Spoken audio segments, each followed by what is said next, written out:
తెలంగాణలో స్థానిక ఎన్నికలకు నగారా మోగింది. ఎంపీటీసీ, జెడ్పీటీసీ, గ్రామ పంచాయతీ ఎన్నికలకు షెడ్యూల్ను రాష్ట్ర ఎన్నికల సంఘం ప్రకటించింది. మొత్తం 5 దశల్లో ప్రక్రియ జరగనుంది. మొదటి ఎంపీటీసీ, జెడ్పీటీసీ, ఆ తర్వాత గ్రామ పంచాయతీ ఎన్నికలు జరగనున్నాయి.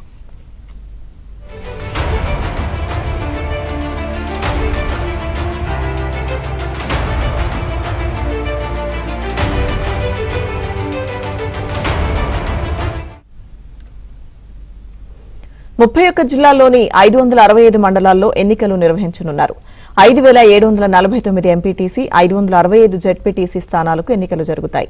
12733 గ్రామ పంచాయతీలు, 1,12,288 వార్డుల్లో ఎన్నికలు నిర్వహించనున్నారు.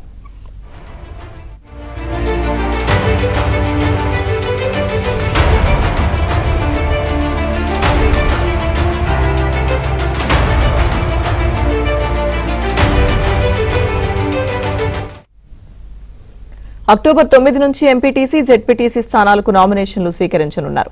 అక్టోబర్ 23న తొలి విడత, 27న రెండో విడత ఎన్నికల పోలింగ్ నిర్వహిస్తారు. గ్రామ పంచాయతీలకు తొలి విడత అక్టోబర్ 31న, రెండో విడత నవంబర్ 4న, మూడో విడత నవంబర్ 8న నిర్వహించనున్నారు.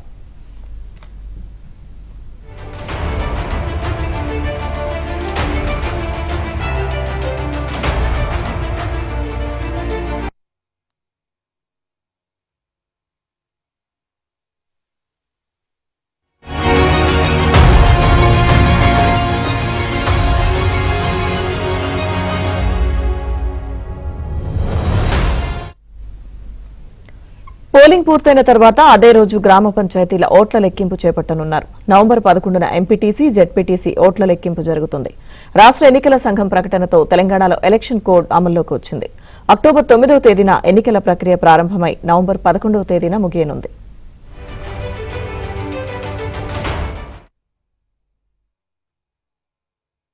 ఎలక్షన్ నోటీసు అన్నది 9వ తేదీ నుంచి మొదలవుతుంది. ఆ రోజు నుంచి నామినేషన్స్ వేయవచ్చును. అయితే ఇది దఫాల వారీగా ఉన్నాయి కాబట్టి మొదట ఎంపీటీసీ అండ్ జెడ్పీటీసీ స్థానాలకు, పిదప గ్రామ పంచాయతీలు అలాగే వార్డు స్థానాలకు ఉన్నటువంటి వేకెన్సీస్కి ఈ ఎన్నికలు అనేవి నిర్వహింపబడతాయి.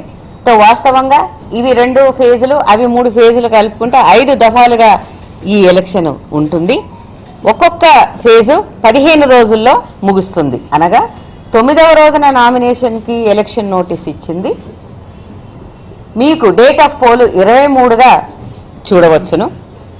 అదేవిధంగా 13వ తేదీ సెకండ్ ఫేజ్ జెడ్పీటీసీ, ఎంపీటీసీలకు ఏదైతే ఉందో వాటికి డేట్ ఆఫ్ పోల్ 27గా చూసుకోవచ్చును.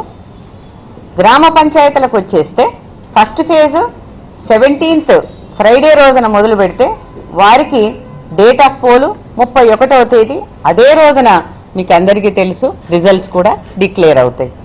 మరి సెకండ్ ఫేజ్లో 21వ తేదీకి నామినేషన్స్ మొదలవుతాయి. 4వ తేదీకి మరి డేట్ ఆఫ్ పోలు, అదేవిధంగా వాటికి సంబంధించిన రిజల్ట్స్ కూడా అదే రోజున అవుతాయి. 3వ ఫేజ్లో 25 శనివారం రోజున ఎలక్షన్ నోటీసు అన్నది విడుదల చేస్తే నామినేషన్స్తో మొదలై డేట్ ఆఫ్ పోలు 8వ తేదీ మళ్ళీ శనివారం రోజున అవుతుంది.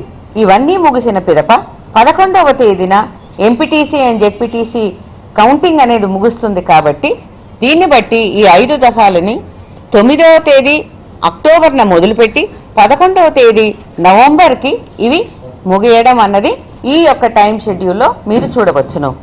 దీంట్లో చాలా డీటెయిల్స్ కూడా ఉంటాయి. అవన్నీ కూడా మీకు పొందుపరిచి ఆ వివరాలతో సహా మీకు ఇవ్వడం జరుగుతుంది.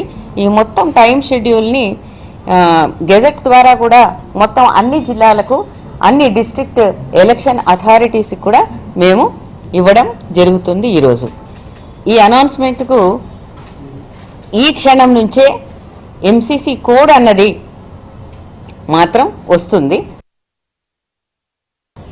మోడల్ కోడ్ ఆఫ్ కండక్ట్ ఇప్పుడు ఈ క్షణం నుంచే అమలులోకి వస్తుంది. కాబట్టి నేను మీ అందరి తరఫున కూడా మరి రాష్ట్ర ప్రభుత్వం వారిని, అలాగే మన దగ్గర ప్రత్యేకంగా ఇచ్చేసినటువంటి డీజీ గారికి మరి ఏమని డైరెక్షన్స్ ఇస్తున్నాము అని అంటే, ఈ ఎంసీసీ కోడ్ చాలా జాగ్రత్తగా పటిష్టంగా పకడ్బందీగా నిర్వహించడానికి చాలా అవసరం కాబట్టి ఎన్నికల సందర్భంలో ఆ ఎంసీసీ కోడ్ను చాలా జాగ్రత్తగా నిర్వహించాలని చెప్పేసి వారిని నేను కోరుకుంటూ ఉన్నాను. ఒక ఎంసీసీ కోడ్ తప్ప మిగతా అన్ని విషయాలు కూడా 9 నుండి ఈ యొక్క ఎలక్షన్ల ప్రక్రియ అన్నది గ్రామాల్లో మొదలవుతుందని నేను మీకు తెలియజేసుకుంటూ ఉన్నాను.